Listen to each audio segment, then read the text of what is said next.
R be a relation from n to n defined by question number 9.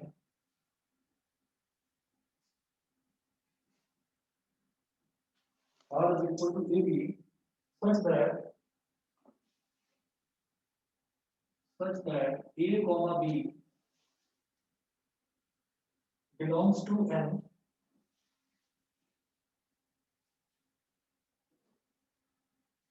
and A is equal to B square and A is equal to B square. उसके बाद ये पूछ रहे हैं are the following true.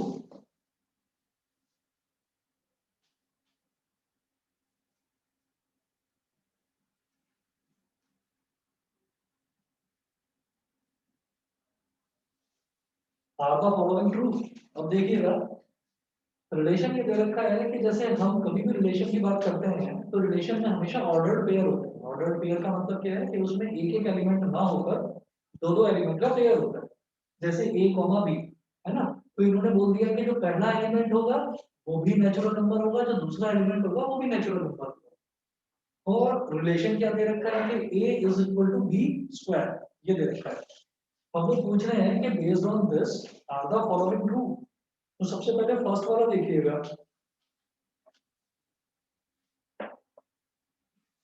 First वाला इन्होंने दे रखा है a belongs to r, a comma a belongs to r for all n for all a belonging to natural number. For all a belonging to natural number. तो हम ये कहेंगे no no false होगा.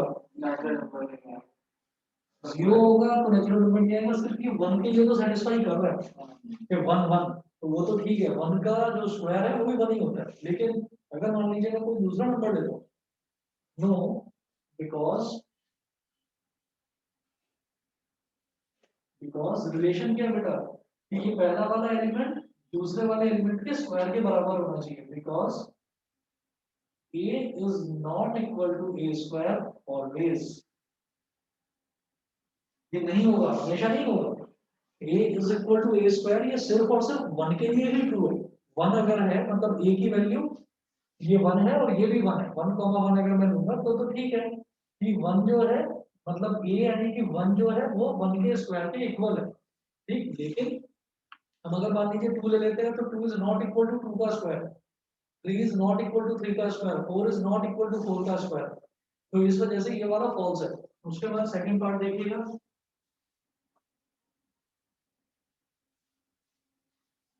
Second part है a comma b belongs to r.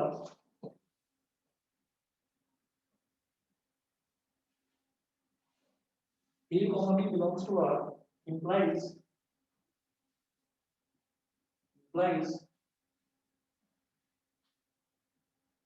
b comma a belongs to r. implies लिखा है ना यहाँ पर, इसका मतलब ये दे रखा है कि क्या ये जो स्टेटमेंट है इसका मतलब क्या है कि अगर ए बी आर को बिलोंग करता है, अगर ए बी आर रिलेशन को सेटिस्फाई करता है तो क्या ये भी आर को सेटिस्फाई करेगा? नहीं करेगा, नहीं करेगा. देखिए कैसे हम ये कहेंगे ये भी रियल नंबर रखा है. हाँ कोई बात नहीं, ये मतलब आर मतलब ये रिलेशन, आर मतलब ये रिलेशन, यहाँ पर ए और बी दोनों के दोनों नेचुरल नंबर है. भाई दो ही तो एलिमेंट्स होंगे ऑर्डर पेयर में, पहला और दूसरा, और पहला और दूसरा दोनों ही जो एलिमेंट्स हैं वो नेचुरल है, तो रियल नंबर नहीं. आर मतलब रिलेशन के लिए. तो अब आप ये देखिएगा ये फॉल्स है और रीजन में क्या है, because a b belongs to R means that A is equal to B square. A is equal to B square. It implies that B is equal to under root A. B is equal to under root A. That is, B is not equal to A square. So, B comma A does not belong to R। मेरी बात समझ में आ गई? A B belongs to R का मतलब क्या है कि A is equal to B square, उस रिलेशन को वो सेटिस्फाई करेगा, है ना? तो बी बिलोंग्स टू ए का वो B A belongs to R का मतलब क्या है कि B is equal to A square. क्या बी ए स्क्वायर के इक्वल होगा? नहीं। अगर ये ट्रू है तो B is equal to under root A होगा, बी ए स्क्वायर के इक्वल नहीं हो सकता। बताइए जी, क्लियर है सबको? सर एक और बार एक्सप्लेन कर दीजिए। दोबारा बता रहा हूँ। उन्होंने बोला कि a B belongs to R. A B belongs to R का मतलब क्या है? आर यहाँ पर रियल नंबर नहीं है, यहाँ पर आर है रिलेशन, रिलेशन दे रखा है आर। तो A B belongs to R का मतलब है, A B belongs to R का मतलब ये है कि A is equal to B square, के ए बी स्क्वायर के इक्वल होगा। तभी तो A B belongs to R है ना? तो ए बी स्क्वायर के इक्वल होगा। तो जब ए बी स्क्वायर के इक्वल है तो क्या बी भी ए स्क्वायर के इक्वल होगा? हम कहेंगे नहीं, बी तो अंडर रूट ए के इक्वल होगा। इसका मतलब b is not equal to A square and that's why b a does not belongs to R. नहीं समझे? नहीं समझ में आया तो दोबारा बताऊं, कोई एग्जांपल लेकर बताऊं? तो समझ आ गया। ऐश्वर्या, सर समझ आ गया। ठीक है, चलिए। तो ये भी फॉल्स है। उसके बाद थर्ड पार्ट देखेंगे।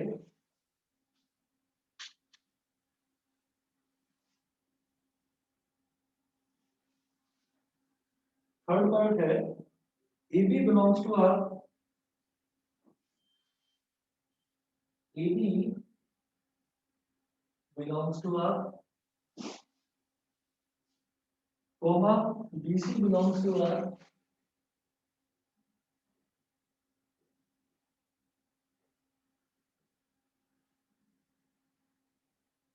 AB belongs to R, comma BC belongs to R implies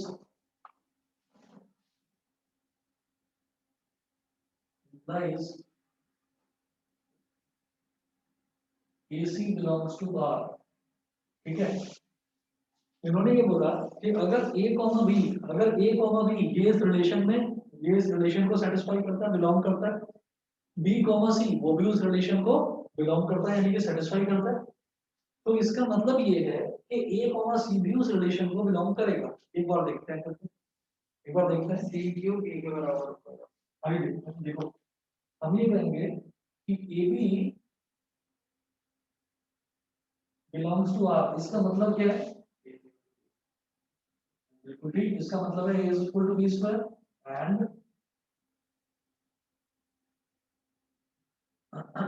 BC belongs to R। इसका मतलब क्या है? B is equal to C square। ठीक है, तो मैं ये चाहता हूँ कि A में और C में कोई ना कोई रिलेशन आ जाए, है ना? तो हम ये कहेंगे कि A is equal to B square है, तो B square since A is equal to B square, it implies that A is equal to C square का square since B is equal to C square। क्योंकि B C square के equal है, तो मैंने क्या करा, मैंने B की जगह क्या डाल दिया, मैंने C square रख दिया। तो C square क्या है? B है, तो B का स्क्वायर यानी कि क्या हो गया? C square का स्क्वायर। समझ गए? ओके, तो ये क्या हो जाएगा? A is equal to C की power 4, that is A is not equal to C square, so A comma C does not belong to R। A C square के इक्वल नहीं है। अगर अगर A B belongs to R होता है तो उसका मतलब है A is equal to B square। अगर B C belongs to R होता है तो उसका मतलब होता है B is equal to C, B is equal to C square। तो इसी तरीके से वो पूछ रहे हैं कि अगर AC belongs to R है तो उसका मतलब क्या हो जाएगा? उसका मतलब A is equal to C square होना चाहिए, लेकिन A is equal to C square नहीं आ रहा है, A is equal to C की पावर 4 आ रहा है। बताइए जी, क्लियर है सभी को? Yes sir. ठीक है, एकांश समझ गए? Yes sir. ठीक है, अगला देखते हैं। अगला देखो जी, question number 10।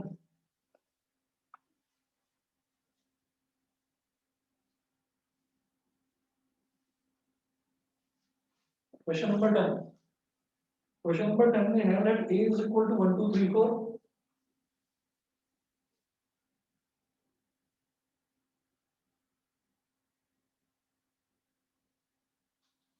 a is equal to 1 2 3 4, b is equal to 1 5 9 11 15 16,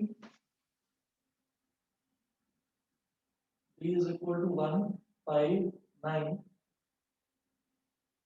11 15 16, and f is equal to जो फंक्शन दे रखा है वो क्या है 1 5 2 9, f is equal to 1 5 2 9 3 1 4 5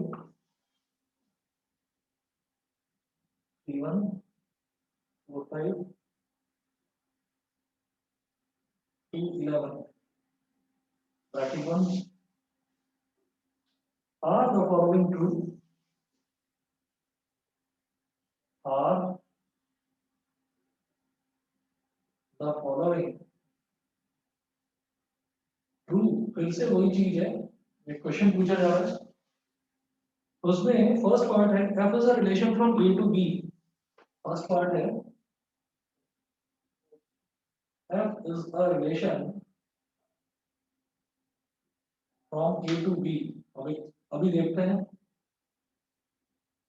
जब रिलेशन की बात करेंगे तो रिलेशन में आप ये देखिएगा, मैं क्या करूंगा, मैं पहले यहाँ पर दोनों सेट बना लूंगा ए और बी, तो मैंने ए सेट बना लिया ऐसे, ए के अंदर ए के एलिमेंट्स लिख लो 1 2 3 4, बी के अंदर बी के एलिमेंट्स लिखो 1 5 9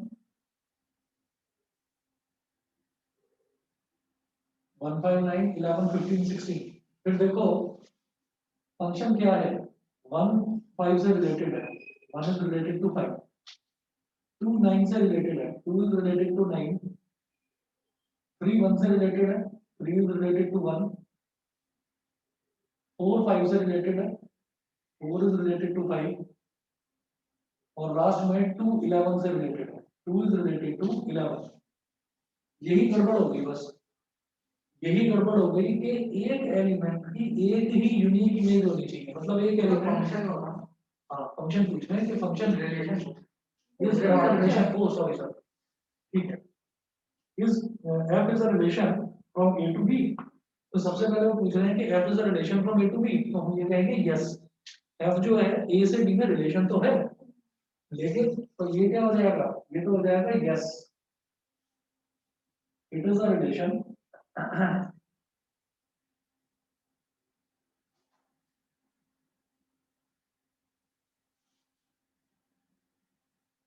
it is a relation from a to b, और सेकंड में क्या है,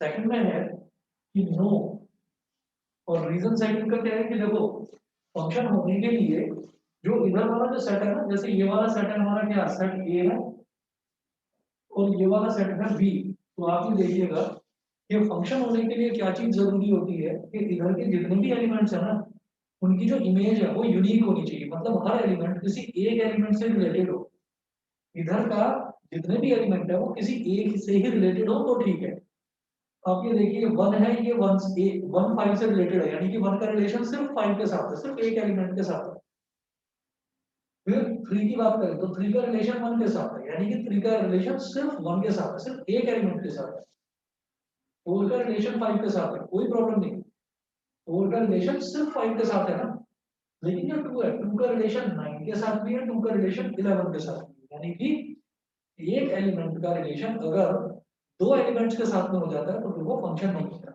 है ना, तो हम ये कहेंगे सिंस, इधर सेकंड का मैं इधर लिख रहा हूं,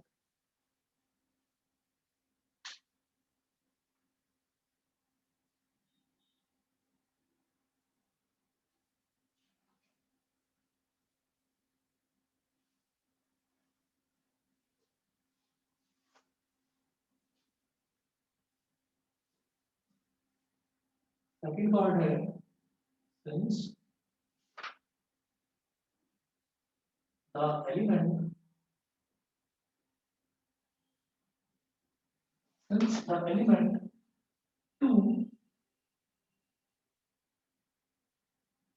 2 of set A is having two images in set B, as 2 की क्या क्या images हैं? दो हैं, एक तो 9 और एक 11, as 9 and 11, so it is not a function from A to B. It is not a function from A to B. बताइए जी, क्लियर है? सर फर्स्ट वाले में अगर जैसे 4 का कोई रिलेशन नहीं होता तो फिर आंसर नो होता ना। फर्स्ट वाले में अगर 4 किसी से रिलेटेड नहीं होता ना, तो भी वो रिलेशन तो होता, रिलेशन में कोई प्रॉब्लम नहीं है, समझ रहे हो? सर तो ऐसा जरूरी नहीं होता कि ए के सारे एलिमेंट्स रिलेट करें बी से। ना ना ना ना ना, वो कोई जरूरी नहीं होता, बस सबसेट होना चाहिए वो उसका, मतलब जो पहला वाला एलिमेंट है वो इसमें से निकले, दूसरा वाला एलिमेंट इसमें से निकले, रिलेशन में कोई दिक्कत नहीं होती, फंक्शन में होता है ऐसा। अगर 2 और 3 दोनों की इमेज 5 हो तो भी फंक्शन होगा। 2 और 3 मतलब 2 की भी इमेज 5 और 3 की भी इमेज 5, तो भी फंक्शन तो होगा। और ऐसा हो रहा है यहाँ पर, ऐसा हो रहा है, ये देखिए कि जो ये 1 है, 1 की इमेज भी 5 है और 4 की इमेज भी 5, ठीक है ना? तो 2 की एक इमेज हो तो चलेगा, लेकिन एक की 2 इमेज नहीं होनी चाहिए, समझ रहे हो? और जो प्रियांशु तुम पूछना चाह रहे हो कि इधर का एक भी एलिमेंट अगर छूट जाए ना, तो वो फंक्शन की कैटेगरी से हट जाता है, रिलेशन तो रहता है। Okay sir. ये हमसे पूछा ही कंफ्यूज करने के लिए गया है, फर्स्ट पार्ट में पूछा ही इसलिए गया, फर्स्ट पार्ट रिलेशन है, रिलेशन में सिर्फ ये देखना होता है कि जो पहला एलिमेंट है, ये देखो 1 2 3 4 2, तो 1 2 3 4 2, तो पहला एलिमेंट इसमें से आना चाहिए, आ रहा है, ठीक है। दूसरा एलिमेंट इसमें से आना चाहिए, 5 9 1 5 11, 5 9 1 5 11, तो दूसरा एलिमेंट इसमें से आ रहा है, तो इसका मतलब ये रिलेशन है। अगर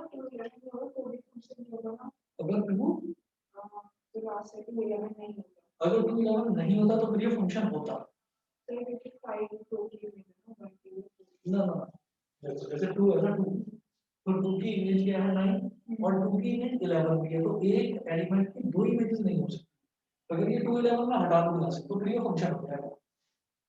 यही तो देखा है कि एक एलिमेंट 2 है, उसकी दो इमेजेस आ रही है, 9 और 11, या तो यहाँ से 2 9 हटा दो तो ये फंक्शन है, या फिर 2 11 हटा दो तो ये फंक्शन है। तो दो एलिमेंट की सेम इमेज हो सकती है, दो एलिमेंट की सेम इमेज हो सकती है, लेकिन एक एलिमेंट की दो इमेजेस नहीं हो सकती।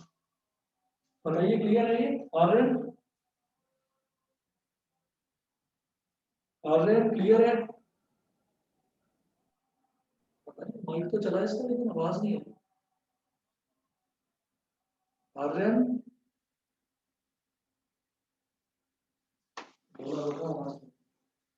चलिए, इसके बाद में देखिएगा क्वेश्चन नंबर 11 देखिए, आवाज नहीं आ रही।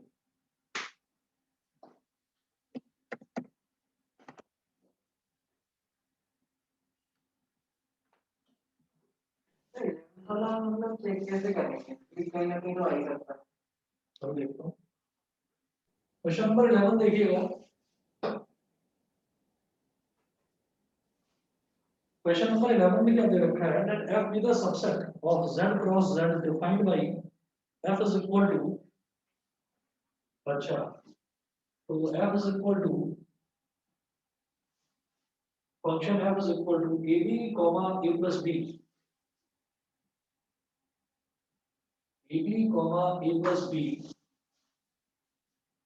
such that a comma b belongs to z, such that a comma b belongs to z, तो ये bracket 1, is f a function from z to z,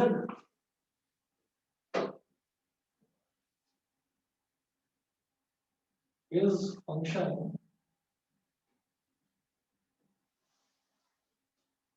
sorry is f a function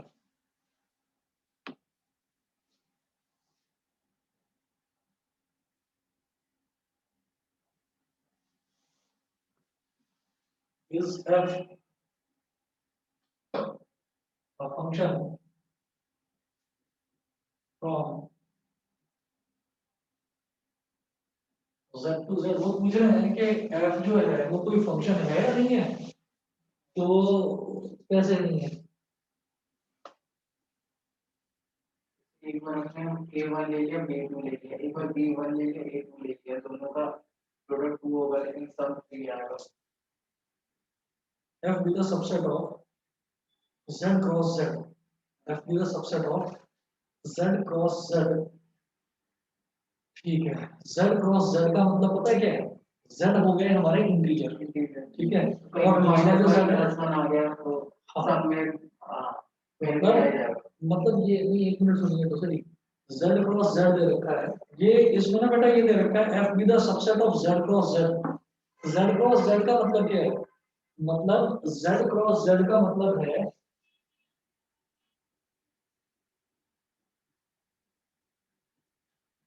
z cross z means ये जो z है ये वाला भी integer और इस वाले z का मतलब भी इंटीजर, ठीक है।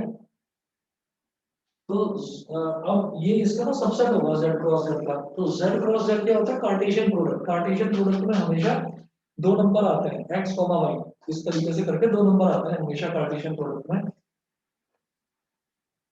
तो अब आप ये देखिएगा z क्रॉस z में क्या आ सकता है? हो सकता है 1,0 और -1,1 हो, 2,7 हो, 3,-40 हो, 4,27 हो, कुछ भी नंबर हो सकता है, कुछ भी। z का मतलब क्या है? z क्रॉस z का मतलब क्या है कि पहला एलिमेंट भी इंटीजर होगा, दूसरा एलिमेंट भी इंटीजर होगा, ठीक है। फ्रैक्शनल नंबर नहीं हो सकता, इंटीजर ही होना चाहिए। इंटीजर का मतलब कि वो हमारा प्रॉपर नंबर होना चाहिए, मतलब वो पॉइंट्स में नहीं आना चाहिए या अपॉन में नहीं आना चाहिए। हाँ, प्रॉपर नंबर। अब देखो, अब वो बोल रहे हैं कि ये पूरा का पूरा z क्रॉस z मतलब जो फंक्शन है वो इस तरीके का बनेगा। हम ये बोल रहे हैं f is equal to ab, a plus b, a, b belongs to z, ab, a plus b is f का function, ab, a plus b। हाँ जी, ये तो फंक्शन ही हो जाएगा, सीधी सीधी बात है। हम ये कहेंगे clearly AB is equal to या AB means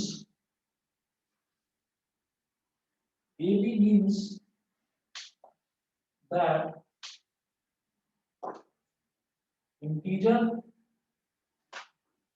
multiplied by integer। जब इंटीजर में इंटीजर को मल्टीप्लाई करते हैं तो is equal to वो भी इंटीजर की बराबर आएगा। इंटीजर में अगर इंटीजर को मल्टीप्लाई कर दें तो वो इंटीजर के ही बराबर आएगा। हाँ, नो है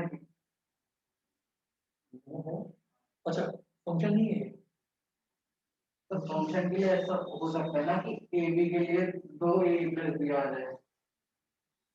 हाँ हाँ हाँ हाँ, 2a प्लस b आ जाए के लिए, क्योंकि नेगेटिव नेगेटिव हो गया तो पॉजिटिव हो जाएगा, लेकिन दोनों का सम जो होगा नेगेटिव रह जाएगा वैसे करके।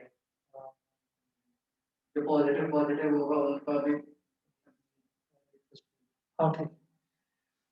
चलो जी, एक काम करते हैं, हो तो गए दोनों के दोनों इंटीजर, मतलब पहला भी हमारा जो ये वाला टर्म है ए बी, ये भी इंटीजर आएगा। अच्छा, and a plus b means that integer plus integer. अगर इंटीजर में इंटीजर को ऐड कर दे बेटा तो भी इंटीजर ही आता है। इसका मतलब क्या है कि जब मैं यहां पर ये देखूंगा कि मेरा पहला एलिमेंट भी इंटीजर आ रहा है, दूसरा एलिमेंट भी इंटीजर आ रहा है, ठीक, तो ये रिलेशन तो होगा ही होगा। क्यों? क्योंकि हमारा जो ए है वो भी इंटीजर होना चाहिए, बी जो है वो भी इंटीजर होना चाहिए। तो ए बी करके जो रिजल्ट आएगा वो भी इंटीजर, ए प्लस बी करके जो आएगा वो भी इंटीजर, तो ये रिलेशन तो है ही है।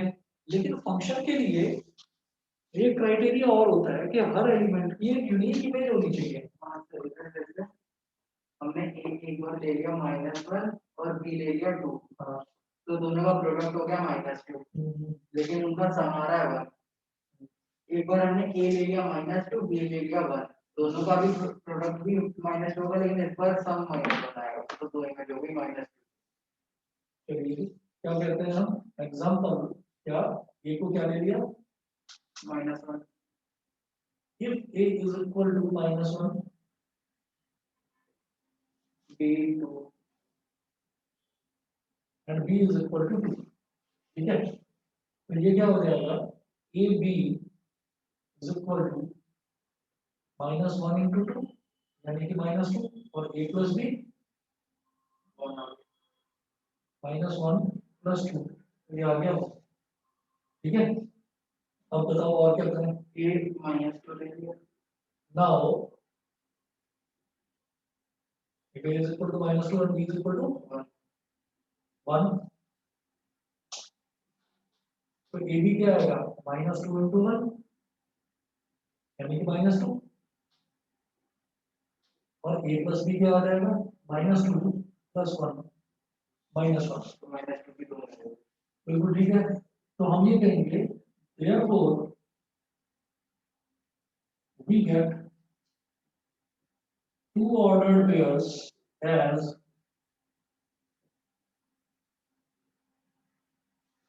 ऑर्डर्ड पेयर किस तरीके से हैं, ये जो फंक्शन है जो ये f डिफाइंड है, तो इसमें ऑर्डर्ड पेयर किस तरीके से है कि पहला ऑर्डर्ड पेयर है ए बी और दूसरा है ए प्लस बी। पहला है ए बी, दूसरा है ए प्लस बी, तो ए बी क्या हो जाएगा, ए इंटू बी, इसकी वैल्यू क्या हो जाएगी -2, जैसे यहाँ -2, 1 एंड दूसरा क्या है -2, -1, -2, 1 एंड -2, -1। तो इसमें पता है क्या है, इसमें आप ये देखिएगा कि यहाँ पर पहला एलिमेंट है -2, तो -2 की इमेज 1 आ रही है और -2 की इमेज -1 भी आ रही है, तो एक ही एलिमेंट की दो इमेजेस आ रही हैं। Sense -2 has two images, so f cannot be a function।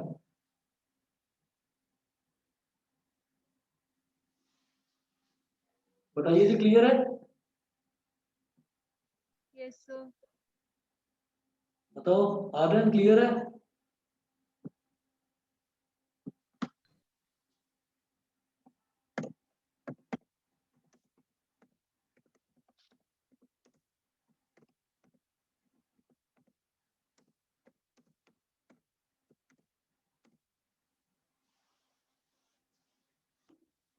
उसके बाद देखिएगा क्वेश्चन नंबर 12।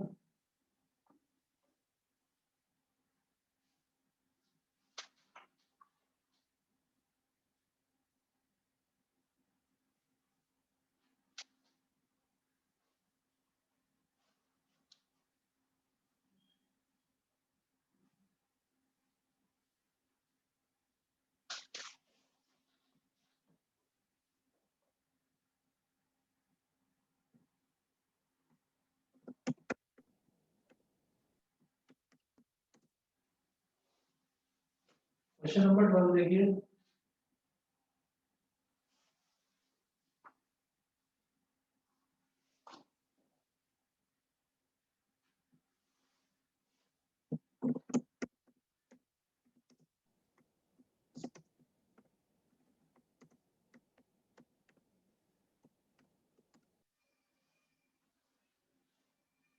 क्वेश्चन नंबर 12 देखिएगा, let a is equal to 9, 10, 11, 12, 13।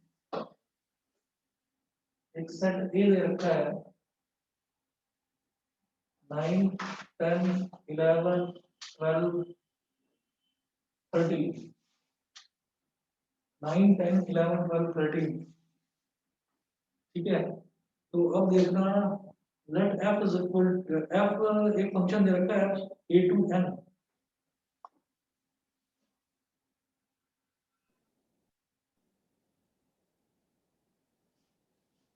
f a to n, be defined by Fn is equal to the highest prime factor of n. Fn is equal to the highest prime factor of n. Find the range of f. ठीक है, तो ये दे रखा है a to n और fn का मतलब क्या हो गया, ब्रैकेट में n देने का मतलब ये है कि जो वेरिएबल, जैसे हम f(x) लिखते हैं ना, तो वो f(x) ना होकर वेरिएबल स्मॉल n है। वेरिएबल जो है वो स्मॉल x ना होकर स्मॉल n है। तो highest prime factor of small n, तो हम ये कहेंगे fn let fn be fx। fn को fx मान लो ताकि n बिल्कुल को x के बराबर n को x के बराबर मान लो, बस हाँ सीधी सीधी बात है। let n be x। उससे कंफ्यूजन रहेगा n में, x में, y में। जब x और y के लिए हम आदत पड़ चुकी है ना, तो इसको n को x मान लो, let n be x। so fx is equal to highest prime factor of x, highest prime factor of x। ठीक है,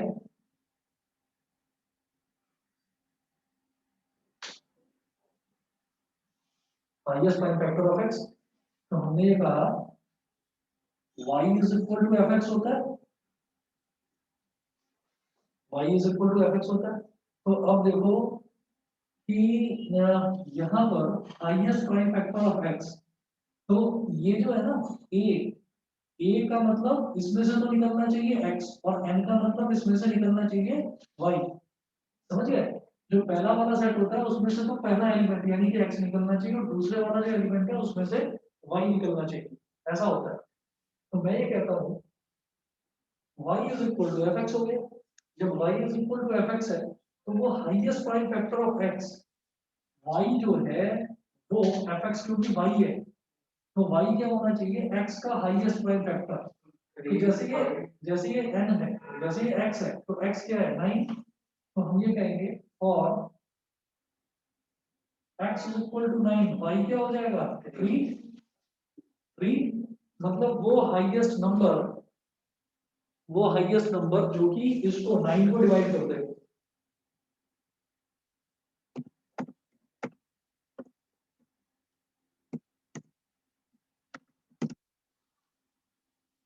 x is equal to अगला नंबर ले लेते हैं 10। तो 10 का हाईएस्ट प्राइम फैक्टर वैसे तो 2 भी उसको डिवाइड करता है, लेकिन 5। अब x की वैल्यू 11 ले ली, तो 11 का हाईएस्ट प्राइम फैक्टर है 11 खुद ही होगा। फिर x की वैल्यू 12, तो इसका हाईएस्ट प्राइम फैक्टर नहीं 3 प्राइम फैक्टर, वो प्राइम होना चाहिए ना, 6 तो प्राइम नहीं था। ठीक, अच्छा जी। अब x की वैल्यू 13, तो y की वैल्यू भी 13 होगी। 3 5 11 3 5 11 13। तो मैं इधर लिखता हूँ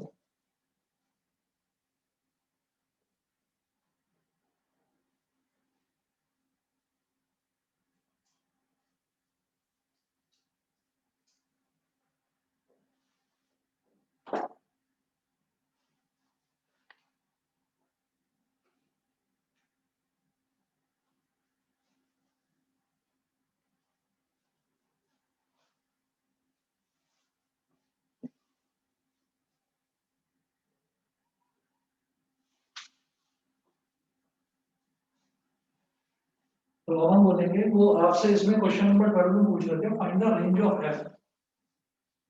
तो रेंज क्या हो गई, रेंज हो गई 3 तो 2 बार आ रहा है, एक ही बार लिखेंगे 3 5 11 13।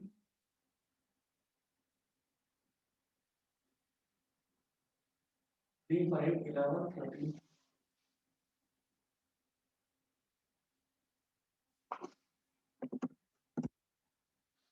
बताइए जी, क्लियर है सभी को? Yes yes sir. सर। ठीक है जी, और कोई क्वेश्चन इसका बता दो अगर लगता है तो। क्वेश्चन नंबर 9 से 12 तक हमने कर लिए। 8 7 6 5 4 3 2 1, कोई भी 1 से लेकर 8 तक कोई भी क्वेश्चन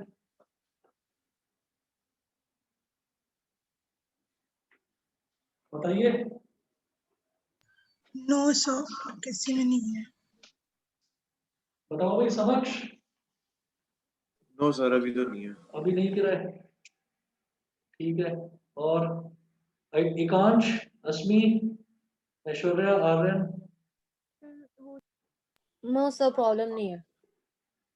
चलिए जी ठीक है। अब तुम्हारा वो देखो परमुटेशन वाला कौन सा क्वेश्चन करना है। हाँ विजय देखो। हाँ देखता हूँ। अब बेटा 1 मिनट रुकिए जरा, मैं वो देख लूँ परमुटेशन वाला क्वेश्चन। विजय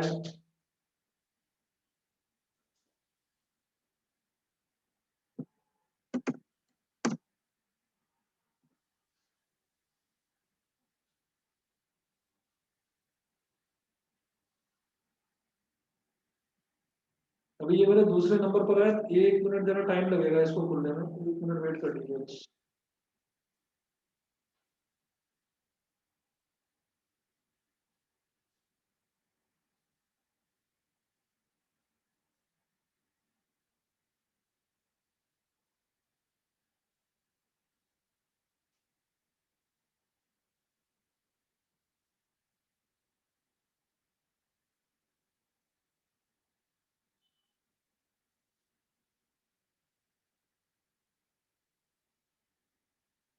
ये number of 4 words from using the letters of the word ineffective, ये ना नंबर ऑफ 4 लेटर वर्ड्स मतलब मालूम है इसका।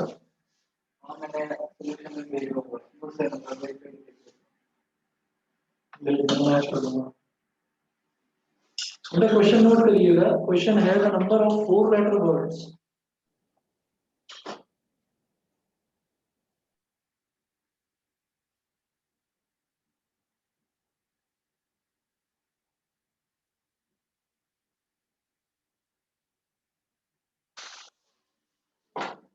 The number of 4 letter words formed using the letters of the word. The number of 4 letter words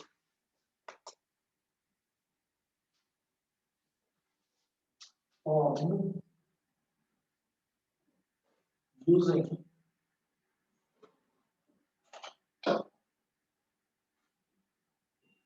the letters of the word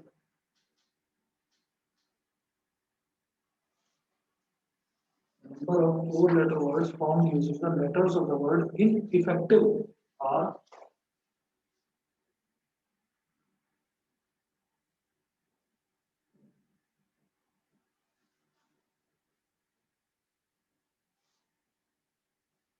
एक word दे रखा है ineffective.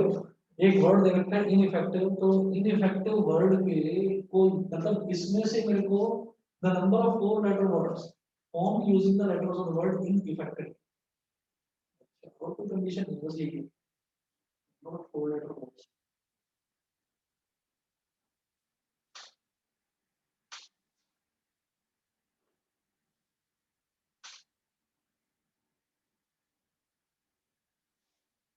इसमें से 4 लेटर का वर्ड होता है। कितने वर्ड्स बेटा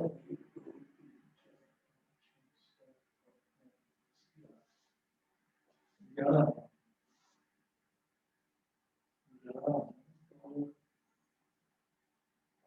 without meaning, without meaning है ना। तो पहले तो ये हो जाएगा कि जब हम थोड़ी रखो आई कितनी बार आ रहा है 2 बार 2 फैक्टोरियल। और सी कितनी बार आ रहा है ये भी 2 बार 2 फैक्टोरियल। एफ भी 2 बार 2 फैक्टोरियल। आई 2 बार, ये 2 बार, एफ 2 बार। सर ई 3 बार। हाँ ई 3 बार आ रहा है। ये हाँ ये 3 बार आ रहा है। 1 2 3 ये तो होना चाहिए। और क्या करवा रहे हो? तुम बता रहे थे कि कुछ अलग तरीके से तो कुछ। हाँ तो उसका आंसर कुछ अलग आ गया। माय गॉड हेलो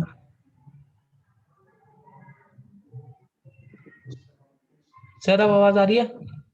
अब आ रही है? हाँ सर, वो सब माइक पता नहीं गड़बड़ हो गया था। तैयारी हो गई तुम्हारी ऑनलाइन की?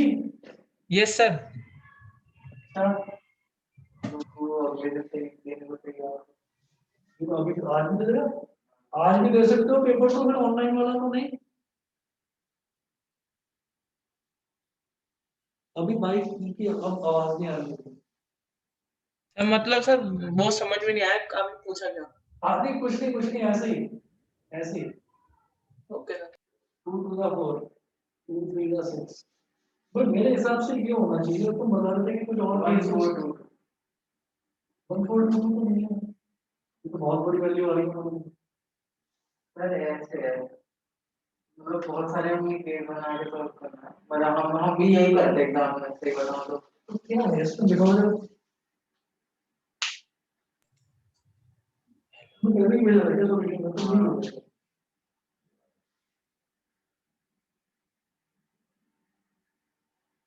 मैं और ऑर्डर 2 से मत कर, 2 से।